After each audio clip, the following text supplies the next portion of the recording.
I started and sold my restoration business. Started it from zero, 13 years later, sold it. I did the same thing with a mobile auto glass repair and replacement business. Started it, 11 years later, sold it. How did I do this? What are the most important things that I focused on? What would I do if I had it to do all over again? What would be the most important things that I would focus on to build a sellable service business?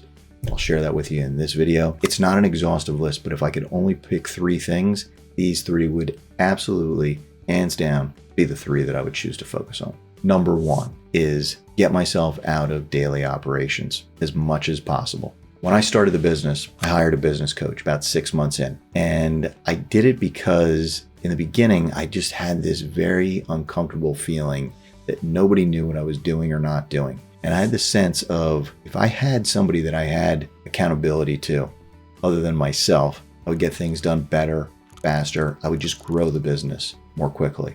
That's exactly what happened. So 6 months in, I hire a business coach. That is the reason why I've got a coaching business right now, because 3 years after starting to work with my still good friend, Coach Paul, I started a coaching business. So 3 years later, I started a coaching business. A couple of years after that, I started my auto glass business. I was able to do this because I was really disciplined when it came to systems creation and delegation. Teach people how to do what I was doing, make sure that there was a backup so that when that person was out or quit or got fired, I wasn't the backup. Huge part of being able to sell my businesses because I wasn't involved in the daily operations. It's one of the things that I work with clients on all the time.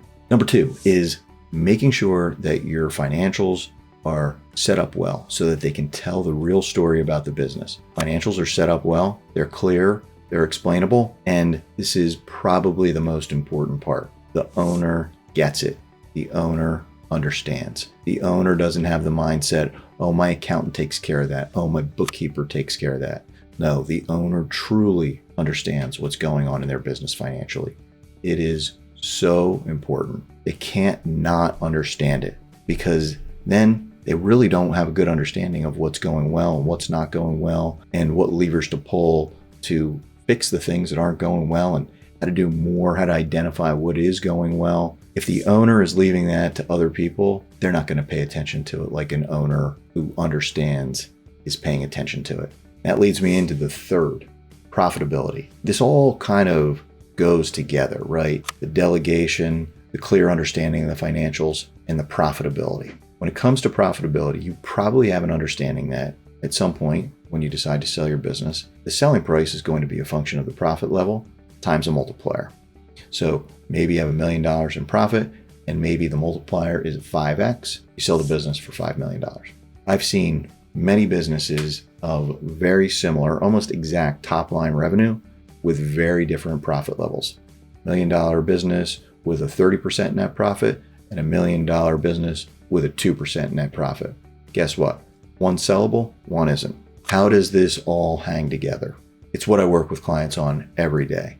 If you want to learn more, book a call with me. We'll have a conversation about it.